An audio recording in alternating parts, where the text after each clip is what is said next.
Biden faz um discurso aos parlamentares americanos no Capitólio, falando um pouquinho sobre o estado da nação e deixa bem claro o seu tom bastante nacionalista, bastante eleitoreiro e inclusive surpreende pela contundência das suas falas. Até ameaça a China rolou. E também uma leve gafezinha assim, envolvendo a mulher do Biden, tá? Vamos falar um pouco mais sobre isso. Notícias importantes também relacionadas aos Estados Unidos, que confirma que o balão é, de fato, um balão espião e que, inclusive, outros já foram observados desde 2018 em vários outros países, inclusive em outros continentes. Inclusive, a China, no dia, não quis atender a ligação dos americanos.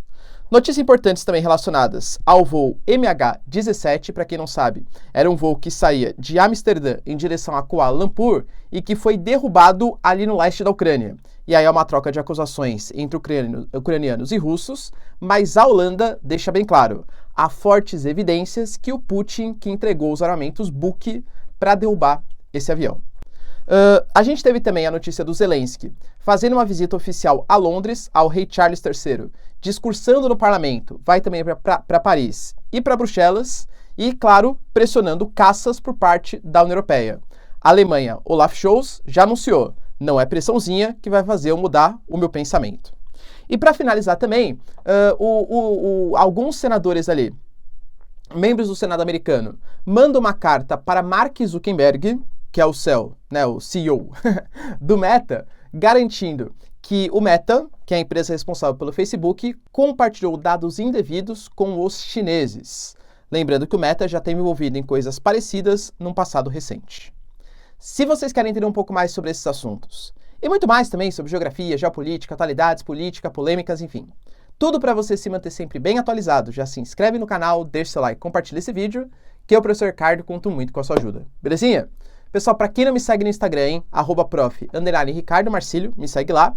E caso você queira contribuir para o meu projeto aqui, para que eu continue sempre produzindo conteúdos diários para vocês, é o meu trabalho. Pessoal, seja membro ou faça uma contribuição via chave Pix, que isso ajuda demais, tá?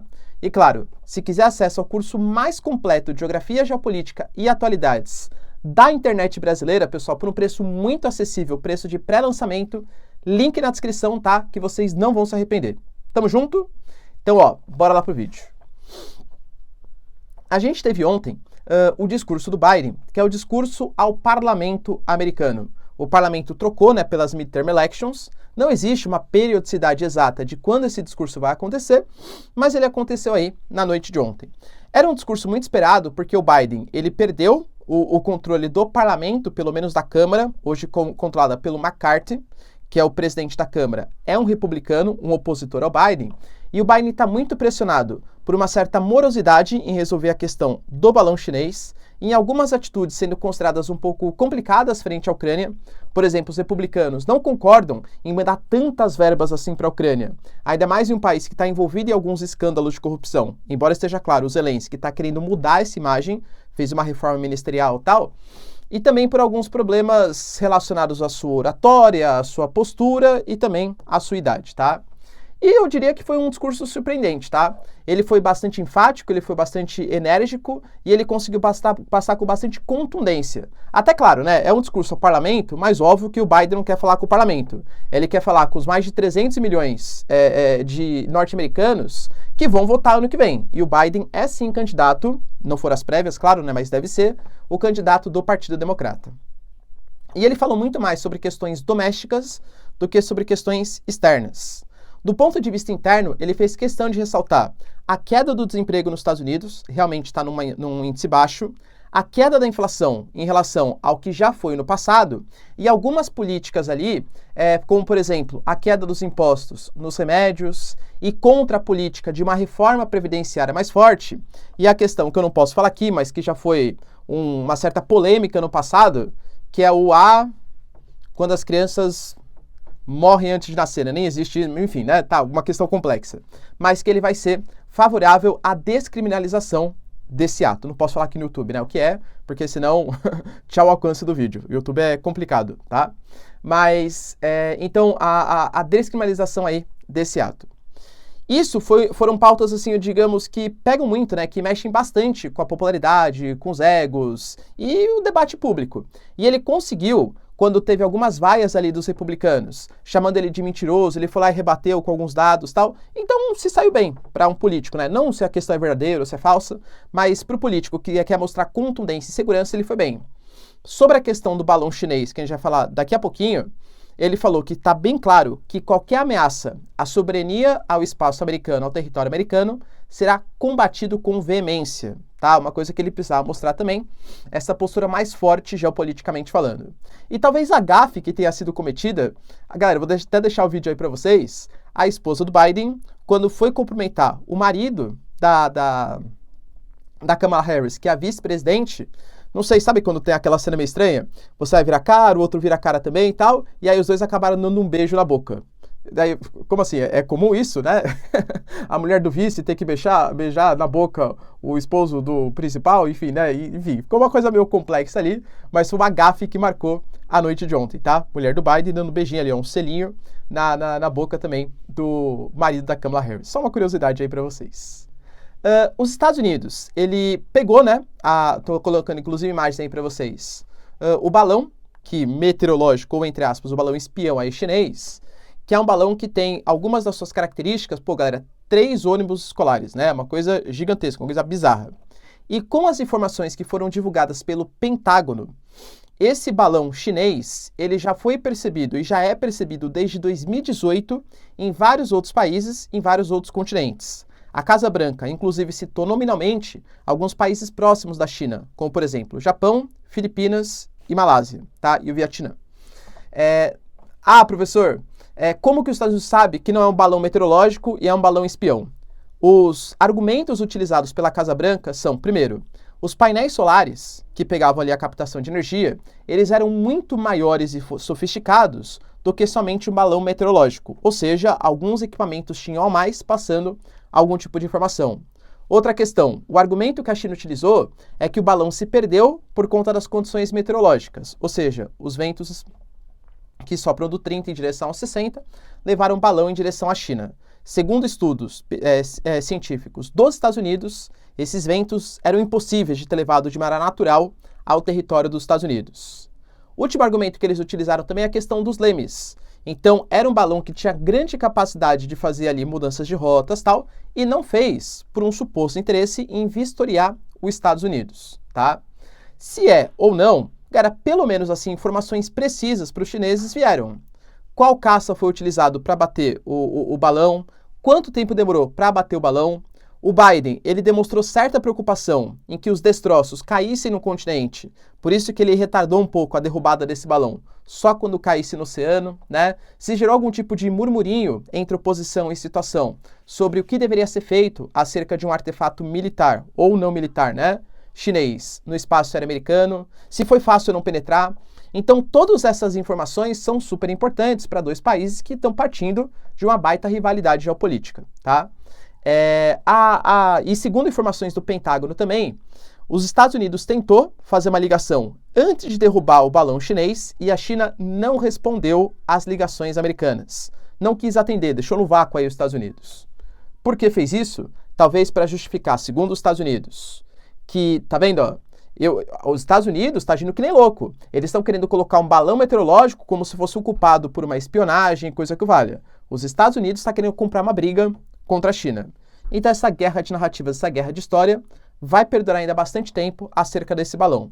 A China prometeu uma resposta por considerar que os Estados Unidos feriu a questão de soberania, direito internacional, mas ainda não explicitou exatamente qual vai ser essa resposta.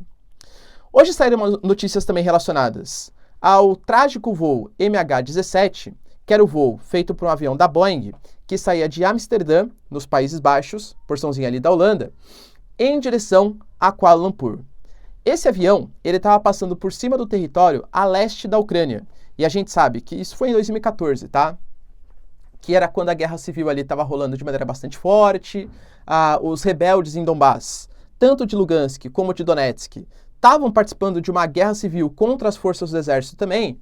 E quando o avião passava por lá, segundo as denúncias, foi confundido com um avião militar e derrubado pelos rebeldes russos. Isso segundo a Holanda, tá? Segundo os Países Baixos. Esse avião causou mais de 290 mortes, sendo que mais da metade dela eram de holandeses. Lembrando, pessoal, Holanda, os Países Baixos, pertencem à União Europeia, e, obviamente, você derrubar um avião da União Europeia seria extremamente grave, né? Inclusive, podendo aí ter algum tipo de resposta militar. Rolaram investigações e a Holanda divulgou algumas informações relacionadas a essa tragédia que aconteceu.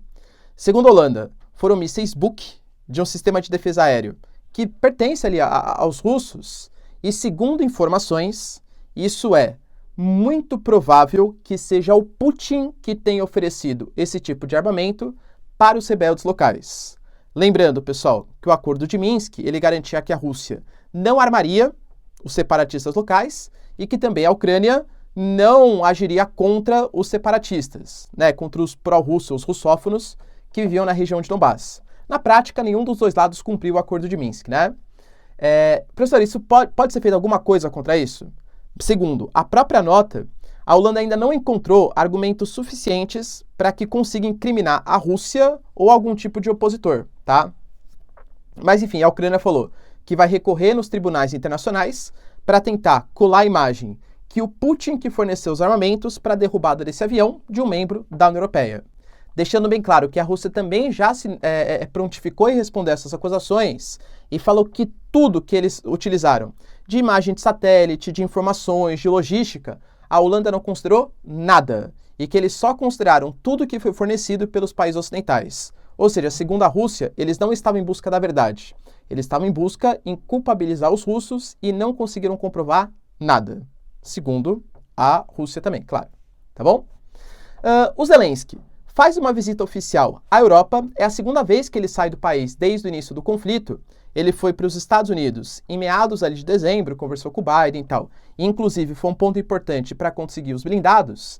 E agora vai à Europa, primeiro pisando no país da Europa que mais apoiou a Ucrânia desde o início dos conflitos, que é o Reino Unido, tanto com Boris Johnson, à época com a ministra ali, responsável pela defesa, que era a Liz Truss. Depois a Liz Truss vira primeira-ministra e também defende bastante o Zelensky, e depois de 45 dias ela sai, entra o Rishi Sunak, que continua, inclusive, mandando até os blindados, os Challenger 2, para os ucranianos. Então o Reino Unido da Europa, com certeza, é o país que desde o começo mais ajudou os ucranianos, com armamentos, financiamento, e até mesmo tentando mobilizar a própria OTAN para ajudar de maneira mais enfática os ucranianos. Ele visitou o rei Charles III. Eu confesso, pessoal, ainda não me acostumei a chamar de Rei Charles, o Príncipe Charles, é o Rei Charles, né? Rei Charles III. Fez um discurso também no Parlamento Britânico, em que ele deixou claro: nós precisamos de equipamentos, nós precisamos de caças. Depois dos blindados que vão ser mandados pela França, Estados Unidos, Reino Unido, Alemanha mesmo, com o Leopard 2, precisa de caças. Inclusive, o Zelensky, ele tem esse dom da fala muito forte, né? Ele fala ali no parlamento que os caças serão as asas que serão dadas para a liberdade. Ou seja, precisamos de armas para conseguir se libertar do domínio ali, da influência, da invasão dos russos. Qual que é a grande problemática? É parecido com os tanques, né? Para ser cedido o tanque, tem que ter um treinamento. Um caça precisa de treinamento, logística, como que vai fornecer, quem vai fornecer as munições, combustíveis e tal, né? Se a OTAN treinar pilotos para pilotar esses caças que vão atacar os territórios invadidos pela Rússia, ou talvez até a própria Rússia, é uma intervenção direta da OTAN no conflito.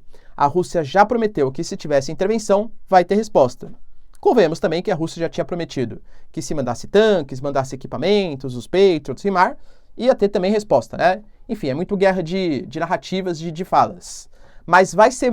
Percebe que o negócio está intensificando? Vai ser mais um passinho da OTAN, se de fato esses caças forem enviados, num conflito direto com a Rússia. A gente sabe que por mais que a visita seja Bruxelas, França, Paris e Londres agora, o que eles querem mesmo é da Alemanha, posicionamento da Alemanha. Olaf Scholz deixou bem claro que discutir publicamente a cessão ou não dos caças só ajuda o Putin e que ele não vai falar publicamente sobre o assunto. Mas olha como o discurso já mudou. Inicialmente a Alemanha falava que não enviaria os Leopards, acabou enviando. O Olaf Scholz já garantiu também: a gente não vai mandar os caças, a gente é a favor da diplomacia. O Leopard vai ser só para defesa, tá? Agora já está mudando, falando que não discute publicamente porque isso ajuda supostamente os ucranianos. Ou seja, A Alemanha está tomando um tom aí um pouco mais enfático, talvez, em ajuda. Falou que ajudará a Ucrânia até o fim, isso foi falado do Olaf Scholz, mas que não discutirá a cessão de caças para os ucranianos. E aí, será que a Alemanha vai ceder esses caças? É a dúvida, né? Talvez assim, lembrando, os Estados Unidos ceder os caças ou a Alemanha ceder caças, pode não acontecer, mas eles podem autorizar outros países da Europa que tenham esses caças a mandarem para os ucranianos. Tem que ter autorização do país que participa ali tecnologicamente do equipamento militar, tá bom? E outra notícia importante está relacionado ao Meta.